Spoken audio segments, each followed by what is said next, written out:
chose the wrong field. I ended up choosing the south field when I really should have chosen the north field. So we are now roading back down and going to the north field, which I wish someone would have told me that, but it's okay.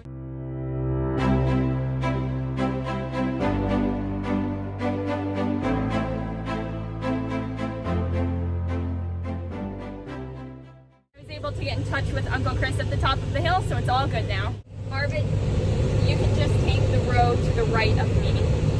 It should go all the way around and then it'll break into two parts. So hopefully I've got this right now. I'm now on the north end, but at least it's all our field, so I wasn't cutting another person's crop. I'm just trying to look at these rows and see which are the three that go all the way around, because I don't think it's these. I am so unsure of how this is working right now. This definitely isn't a part of that south end, so I'm not sure. I guess we just see if these rows go all the way around. I mean, my row ends here. This field is definitely confusing me. I just made it to the end of my pass, and I'm not even completely sure. Just give me a second here to turn around. I think that these are the passes that go all the way around. I'm not 100% sure, but that's what we're going with right now. So let's hope this is right. Because it's at the very end of the field, they almost have to be the all the way around passes. I don't know what else they could be. My moisture reader is reading 8.3% moisture, so that's good. It does work on my dad's combine, and it's telling me I'm getting 3 bushels per acre here. Oh my goodness, a ton of feathers. Oh, that is so cool. So many of them. It was too late though to pick them up. I feel like I did okay for not knowing what was going on, even though I completely chose the wrong field. This field is definitely confusing me. I just made it to the end of my pass. I think these are peas beside me here, out the window. I start my next corner up here. Our truck is still parked way over here because no one has been out to the field to move it. And I went through this big dip in the field, and grain spilled out the side of my combine, which is not good, but that's okay. If it's not spilling out, you shouldn't be dumping. I guess that's what my uncle said. Put my auger out right now. So it's going fairly good. Looking forward to when someone comes out to the field to give some direction, but other than that, I think it's okay. There's little windows in the side of the semi-truck, and you can see when they're full, you can stop. Put a little bit more on the front. Okay, now I'll move to the back. That's pretty well loaded if you ask me. There we go, that's quite a bit better. Well, I think I loaded that truck pretty well. Yeah, I'm happy with how I loaded that. That's probably one of my favorite dumps I've done so far. Could have maybe had a little bit more in the front.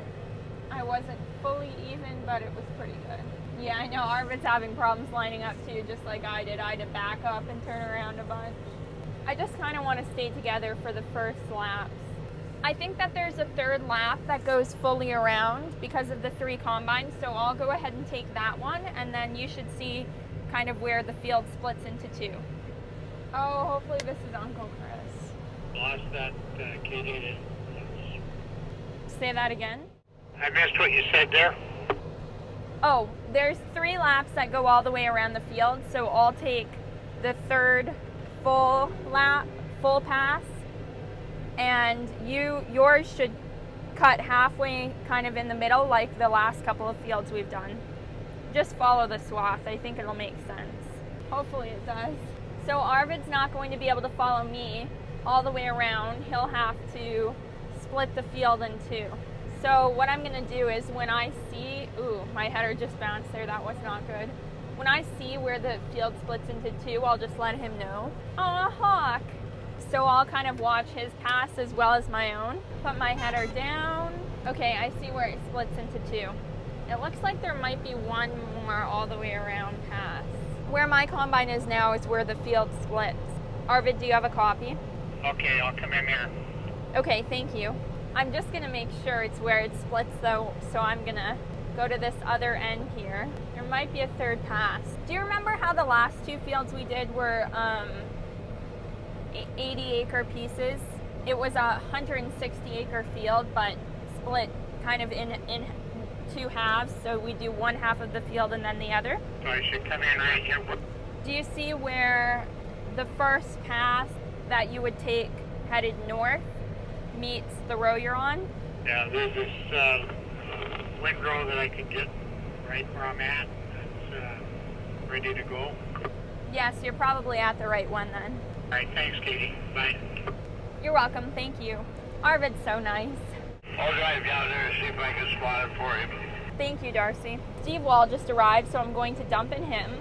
But before Steve Wall was there, Darcy parked in the middle of the field to help Arvid find where the middle row is and where the two fields, well, it's one field, but where the swather split them so that we would be able to make it to dump in the truck, although we can make it all the way around too before dumping into the truck because the wheat is so bad. I think I will dump this time because I do have a little bit of wheat in the window and that is not centered.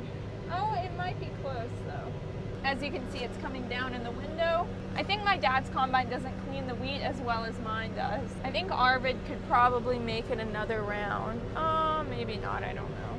That is the field up there that I started picking up wheat in, and this is the field we're supposed to be in. So now Arvid's lining up. The sky looks a little bit like it's going to rain. I know it's raining in a city near us. Idle down, put the back in, front in, check mark these buttons just so we can see what it's reading. 9.6% moisture, which is good. We don't want to cut anything above 12% moisture if we're not putting it in a bin with a fan. And average bushels per acre is 15, which is a lot better than we had. Oh, I forgot to put it in rabbit speed. You always want to harvest at the big speed. So I guess technically today is my first day as interim farm boss, which is kind of crazy, and it has just been one mess up after another, to be completely honest with you. I chose the wrong field to start picking up wheat in. Thank goodness it was our field and not a neighbor's field. That would have been so bad. Yeah, it's just been a tough day. My dad said, this is like if you're running the farm, Kate, so treat it that way.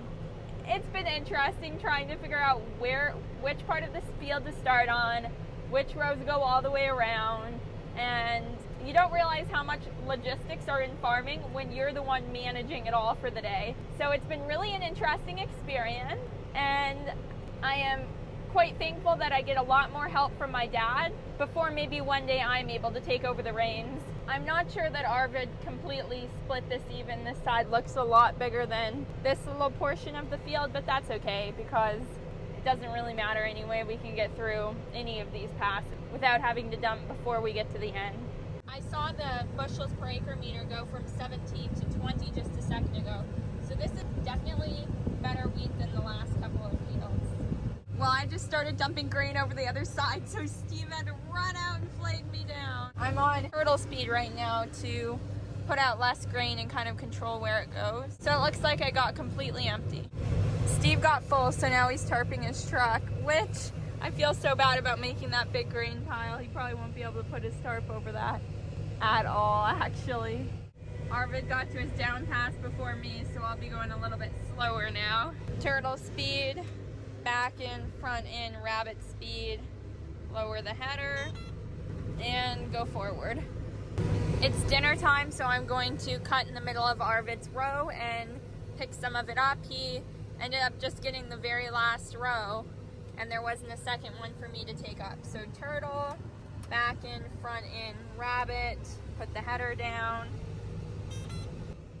Another example of good combine etiquette. We are about to head into dinner. I've just parked my combine. Arvid's going to park his combine.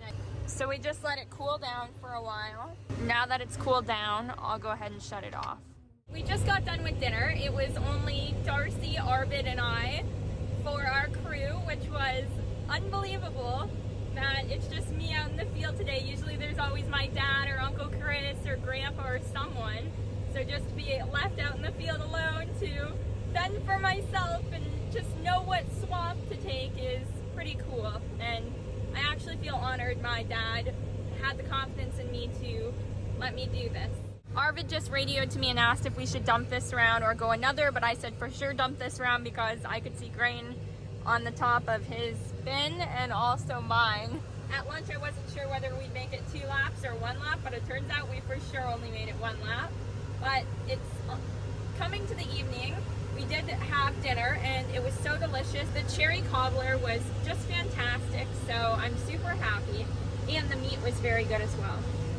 My dad just radioed and he's back from fixing the combine. Well, he actually took the combine to the welders to get the straw chopper unit welded back on. But here he is coming down the road right over there. It's really hard to see. He's covered up by the hill, but he is coming. I'm very glad to have my dad back. I missed combining in the field with him for a day. I actually missed it a lot, but don't tell him that. I can barely see my dad coming over the hill here. And then Arvid's up there, and I'm right here. And the combine is officially back in the field, so my time as interim farm boss is up. Sad moment, but also happy moment to have my dad back. We are almost done for the day. My dad's back in the field, like I said. Darcy is just getting topped off by Arvid. Arvid's whole load won't be able to go into Darcy's truck, but a good portion of it should. And I think we're finishing soon. I believe that's Grandpa on the field road there. Active header height control. I've really enjoyed running my dad's combine. It's very similar to mine, but it is cool to run a little newer combine with duals and a moisture sensor reader. It's very neat. Dad, the wheat seems to be a bit better here, doesn't it? We'll have to go up to the other truck on the hill there. Yeah, we're going to call it for tonight too after we dump. Okay, thank you. All right, so I'm roading over to the red truck in the other field, and I'll dump my load into it. I pretty much got a full load. I don't have the very top filled. It's nice to be ending now. It's 7:50, so we'll all get home at a decent time. It is so hard to line up properly to the truck, so I'm hoping I'm able to do it this time. I don't know if this is quite center or not. I'm hoping it is, because Grandpa's watching. All right, that's a lot more center, I think. Last unload of the day. That's always a good feeling. I'm not completely sure where to go, so I'm just staying here for the time being. Where would you like me to go? This way, Kate. Yeah, I think you need to be closer, Arvid. The two other combines are lined up to dump. Thank you so much for watching today's video. I really hope you enjoyed and learned a little bit more about where your food comes from. Make sure to like and subscribe. You can also follow Kate's Egg on Instagram, KATES_AG, and on TikTok, Facebook, and Pinterest, as well as you can visit the Kate's Egg website, KATESAG.com, and purchase a Kate's Egg t-shirt that is grown and made in the USA, with either a logo on the chest or on the sleeve to be a little bit more discreet. The shirts also have a QR code in them, so you can track exactly where they were grown and manufactured, so you know all the people you're supporting in the process and the cotton farmer you're supporting, which is so important. You can also purchase a Kate's Egg tote bag. I have one here and one here, and they're also made in the USA and a lovely cotton. Okay, thank you so much for watching. Bye!